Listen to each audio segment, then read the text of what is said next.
மாண்புமை நீதிமன்றம் கொடுத்த உத்தரவின் அடிப்படையில் 10 பேரை அழைச்சிட்டு மதுரை காவல் ஆணையர் மலைக்கு போய் தீபம் ஏற்றுறதுக்கு வரணும், நாளைக்கு 10:30 கோர்ட்ல ரிப்போர்ட் பண்ணணும்னு சொல்லி உத்தரவு கொடுத்தாங்க.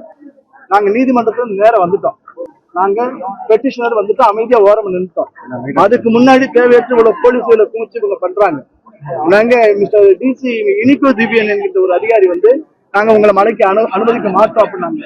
ஏன்னு காரணம் கேட்டோம். இல்ல நாங்க மேல அப்பீல் போறோம் அப்படின்னாங்க.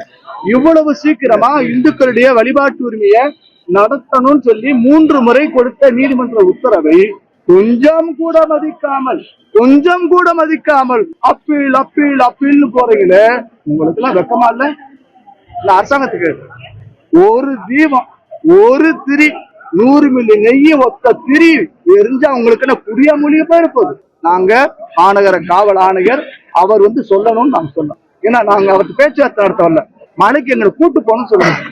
ஏன்னா எந்த கோர்ட்டு மதிக்கல, நீங்க அட்லீஸ்ட் வந்து பேசுவாது செய்யலாம்ல. அப்ப பேச முடியாத அளவுக்கு இருக்கிறன்னு அவர் ஐ ஆம் வெரி பிஸி அப்படின்னு எங்க வடிவேல் சார் சொல்ற மாதிரி நான் நினைக்கிறேன். நாங்க அவருக்காக காத்திருந்தோம், எங்களை அழைச்சிட்டு போவாருன்னு நாங்க காத்திருந்தோம்.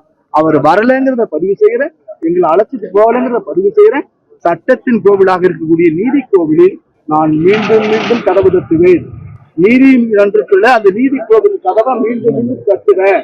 ஏன்னா ஒரு பசு கண்ணுக்குட்டி சென்றதுக்கு மன்னன் வீட்டுல மணி அடிச்சது. இப்ப இருக்கக்கூடிய ஆட்சியில போய் மணி அடிச்சதுன்னா மணியை திருடிடும், ஏன்னா மணியே இருக்காது. அப்படிப்பட்ட ஆட்சி நடக்குது. நீதி கோயில நிச்சயமா நாடுறோம்.